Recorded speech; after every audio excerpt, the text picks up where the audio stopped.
하나님께서 우리에게 주신 말씀은 열왕기하 22장 1절에서 2절 말씀입니다. 구약 600페이지입니다. 열왕기하 22장 1절에서 2절 말씀을 찾으셨으면 함께 봉독하시겠습니다. 요시야가 왕위에 오를 때에 나이가 8세라 예루살렘에서 31년간 다스리니라. 그의 어머니의 이름은 여디다요 보스가 아다야의 딸이더라. 요시야가 여호와 보시기에 정직히 행하여 그의 조상 다윗의 모든 길로 행하고 좌우로 치우치지 아니하였더라. 아멘. 오늘 하나님께서 우리에게 주신 말씀을 가지고 좌우로 치우치지 않는 방법이라는 제목으로 함께 은혜 나누고자 합니다. 제가 있는 이 자리에서부터 성전 맨 뒷자리까지 외줄타기처럼 바닥에 테이프를 일자로 쭉 붙여놓고 똑바로 걸어가 보라고 한다면 대부분의 사람들은 조금은 휘청일 수 있어도 팔을 휘저기며 균형을 잡고 테이프를 따라서 똑바로 걸어갈 수 있을 것입니다. 그렇다면 눈을 가리고 가보라고 하면 어떻게 될까요? 100이면 100 모두 눈을 감고 가다가 떠보면 이상한 방향으로 가고 있을 것입니다. 만약에 균형 감각이 뛰어나서 눈을 가리고도 테이프에서 벗어나지 않고 일자로 똑바로 걸어갈 수 있다고 하시는 분이 계시다면 저를 찾아와 주시면 제가 확인할 길은 없지만 젤리 하나 드리겠습니다. 나중에라도 직접 해보시면 아시겠지만 눈 뜨고도 일자로 똑바로 걷는다는 게 생각보다 쉽지 않습니다. 그렇다면 어떻게 좌우로 치우치지 않고 균형을 잘 잡을 수 있을까요? 오늘 말씀에서 나오는 요시야의 삶을 보며 그 방법을 함께 알아보고자 합니다. 2절 말씀에서는 요시야가 여호와 보시기에 정직히 행하여 그의 조상 다윗의 모든 길로 행하고 좌우로 치우치지 아니하였다고 기록되어 있습니다. 20명의 남유다의 왕들 중에서 여호와 보시기에 정직히 행하였다고 평가받은 왕은 고작 8명밖에 없습니다. 그 중에서도 다윗의 모든 길로 행하였다고 평가받은 왕은 여호사밧과 히스기야, 요시야 이렇게 3명밖에 없었죠. 그런데 이 셋 중에서도 좌우로 치우치지 아니하였더라 라는 말은 유일하게 요시야에게만 있습니다. 1절을 보면 요시야는 8살에 왕위에 올랐다고 기록되어 있죠. 8살이면 저희 유년부 친구들 중에서도 가장 막내인 1학년 친구들의 나이입니다. 초등학생 고학년인 초등부 친구들은 교회를 부모님과 같이 오지 않아도 혼자 스스로 올 수 있지만 저희 유년부 친구들은 교회를 부모님과 함께 동행해야만 올 수 있습니다. 이제 막 유치원에서 초등학교로 올라간 아직은 보호자가 필요한 나이이기 때문이죠. 요시야는 이러한 어린 나이에 한 나라를 다스리고 통치해야 하는 왕위에 오르게 된 것입니다. 왜 이렇게 어린 나이에 왕위에 오르게 되었는지는 오늘 함께 본 본문 말씀 바로 전 구절에 나오고 있습니다. 제가 읽어드리겠습니다. 아몬이 우사의 동산 자기 묘실에 장사되고 그의 아들 요시야가 대신하여 왕이 되니라. 요시야의 아버지 아몬은 하나님의 성전에 우상의 제단을 만들고 자신의 아들을 제물로 바치는 악행을 행했던 악한 왕 므낫세의 아들이었습니다. 그와 같은 악의 길로 행했던 아몬은 결국 그의 신복들이 반역을 해서 왕이 된 지 2년 만에 죽임을 당하고 맙니다.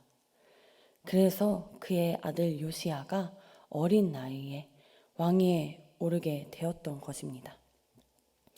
할아버지 므낫세와 아버지 아몬은 총 57년이라는 기간 동안, 그 오랜 세월 동안 우상숭배를 했습니다.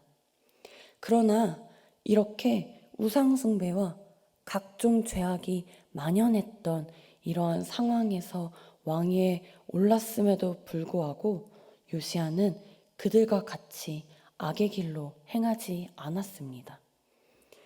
요시야가 특별해서 악한 혈통과 죄를 스스로 끊어낼 수 있었던 것일까요?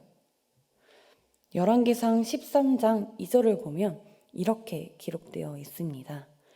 하나님의 사람이 제단을 향하여 여호와의 말씀으로 외쳐 이르되 제단아 제단아 여호와께서 이와 같이 말씀하시기를 다윗의 집에 요시야라 이름하는 아들을 낳으리니 그가 내 위에 분향하는 산당 제사장을 내 위에서 제물로 바칠 것이요 또 사람의 뼈를 내 위에서 사르리라 하셨느니라 하고, 요시야를 통해 개혁할 것이라는 예언이 이미 기록되어 있죠.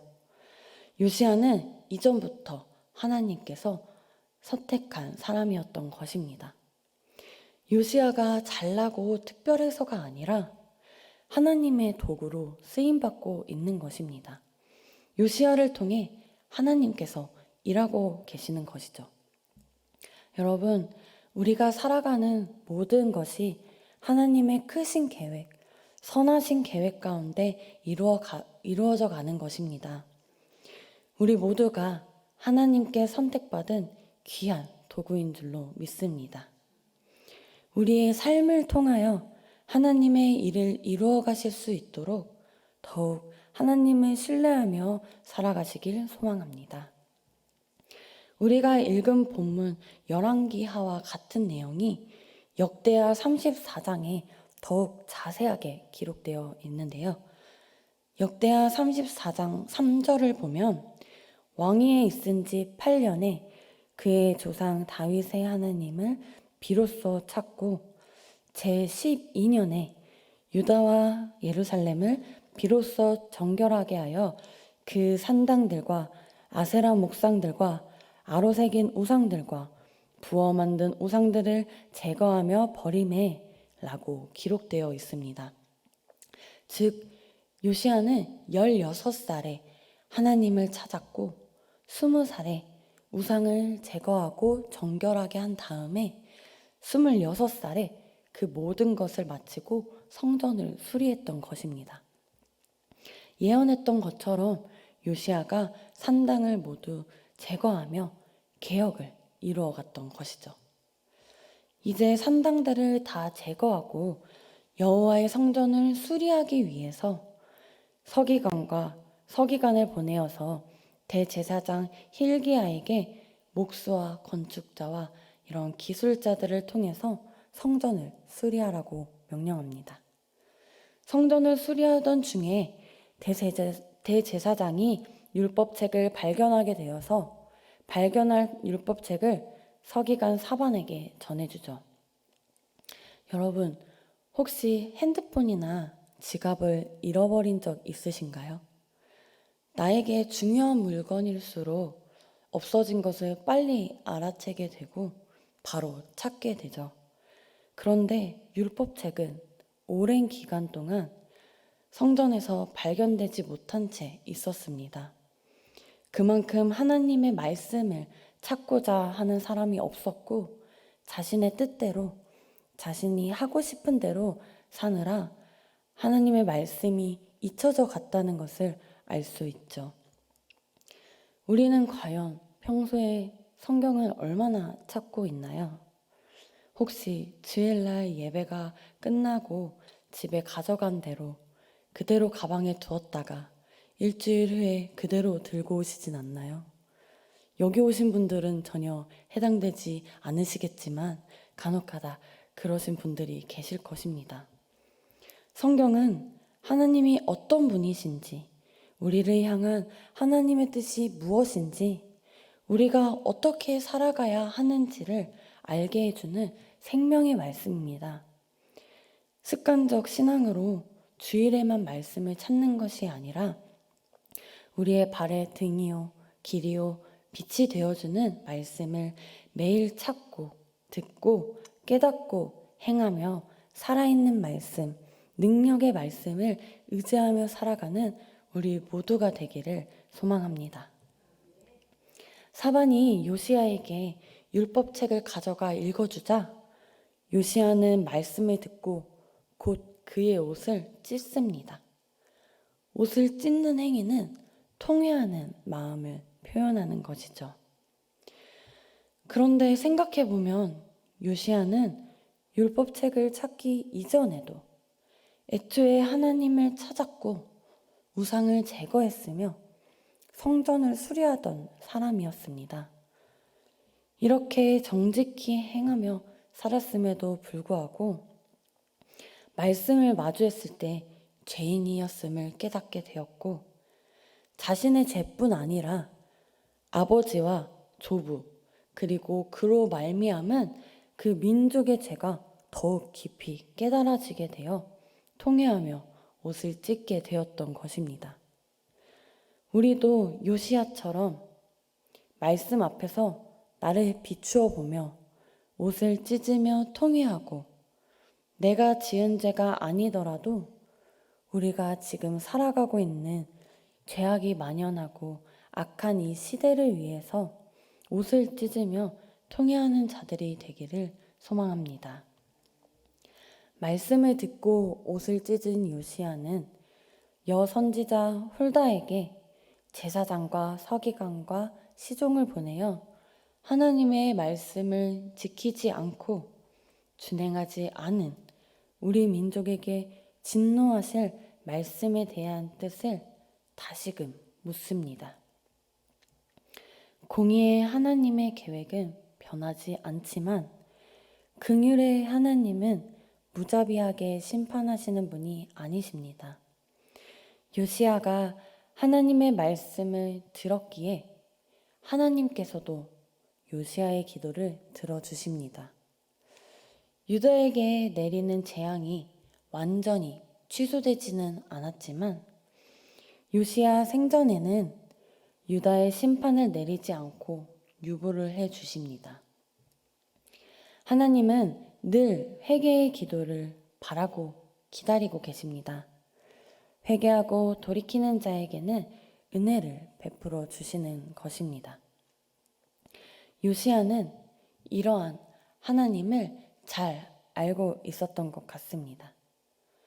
본인만 회개하고 돌이키고 은혜를 받는 것이 아니라 모든 백성들도 하나님께로 다시금 돌아갈 수 있도록 말씀으로 돌아가는 개혁을 했기 때문입니다. 나라를 부강하게 하고 물질적으로 풍요롭게 하는 것이 잘 살게 하는 것이 아닙니다. 하나님의 중심성을 회복시키는 것이 잘 살게 하는 것입니다. 요시야는 하나님의 언약의 말씀을 의지하여 백성들을 우상에서 벗어나게 하고 하나님 여호와를 섬기게 하며 말씀으로 돌아가도록 하고 말씀을 회복시켰습니다. 요시야가 좌우로 치우치지 않고 균형을 잘 잡을 수 있었던 방법은 바로 말씀을 듣고 옷을 찢으며 돌이키기 위해 발버둥 쳤기 때문입니다. 신앙의 균형은 말씀을 듣고 깨닫고 실천하며 살아갈 때 가질 수 있는 것입니다. 말씀의 반석 위에 굳건히 서 있지 않으면 흔들리고 균형을 잡지 못할 수밖에 없습니다. 균형을 잘 잡으려면 한 곳에 집중해야 합니다. 우리가 좌우로 치우치지 않는 균형 잡힌 삶을 살아가기 위해서는 하나님께서 우리에게 주신 말씀에 집중하고 그 말씀 따라 말씀대로 살면 되는 것입니다. 하나님의 말씀을 보지 않고 듣지 않고 행하지 않고 우리의 삶을 살아간다는 것은 바닥에 일자로 붙여진 테이프를 눈을 감고도 똑바로 걸어갈 수 있다는 것과 같은 말입니다. 요시야처럼 하나님의 말씀을 듣고 깨닫고 행동으로 옮기며 말씀을 따라서 하나님의 인도하심을 따라서 좌우로 치우치지 않는 삶을 살아가는 우리 모든 송파교회 성도님들이 되시기를 간절히 소망하고 축복합니다. 기도드리시겠습니다. 하나님 아버지 감사합니다. 이 시간 우리에게 말씀을 통하여 깨닫게 하심을 감사드립니다. 요시야가 성전을 수리하며 율법책을 찾게 된 것처럼 우리도 우리의 몸된 성전을 날마다 보수하며 우리 안에서 역사하시는 하나님의 말씀을 날마다 의지하며 살아가게 하여 주시옵소서. 말씀을 듣게 하시고 깨닫게 하시고 죄의 길에서 돌이키게 하심을 감사드립니다. 죽을 수밖에 없던 우리를 사랑하시어 독생자 예수 그리스도를 이 땅에 보내주시고 우리를 죄에서 구원하신 예수 그리스도의 보혈을 의지하며 살아가게 하심을 감사드립니다. 나의 생각, 나의 뜻으로 살아가지 않게 하시고 오직 주님의 생명의 말씀만 의지하여 살아가게 하여 주시옵소서. 믿음의 반석 위에 굳건히 서서 좌우로 치우치지 않고 주님만을 따라 끝까지 승리하는 우리의 삶이 되게 하여 주시고 우리의 믿음이 잘못된 길로 행하지 않도록 항상 깨어 기도하며 하나님의 음성에 귀 기울여 그 말씀에 순종함으로 살아가는 믿음의 백성들이 우리 모두가 되게 하여 주시옵소서. 하나님, 이 시대가 갈수록 악해지고 있습니다. 요시야처럼 이 나라를 위해, 이 시대를 위해 더욱 통회하는 마음으로 기도하는 우리 되게 하여 주시고 우리의 기도를 들으시고 응답하시는 하나님의 언약의 말씀을 의지하며 나아가게 하여 주시옵소서. 이 땅에 말씀이 회복되게 하시고 잃어버린 주의 백성들이 다시금 돌아올 수 있도록 우리를 복음의 통로로 사용하여 주셔서 다시 이 땅이 부흥의 불길로 타오르게 하여 주시옵소서. 합력하여 선을 이루시는 하나님, 크신 계획 가운데 우리를 가장 좋은 길로 인도하시는 하나님을 신뢰합니다. 감사드리며 이 모든 말씀 살아계신 예수 그리스도의 이름으로 기도드립니다. 아멘.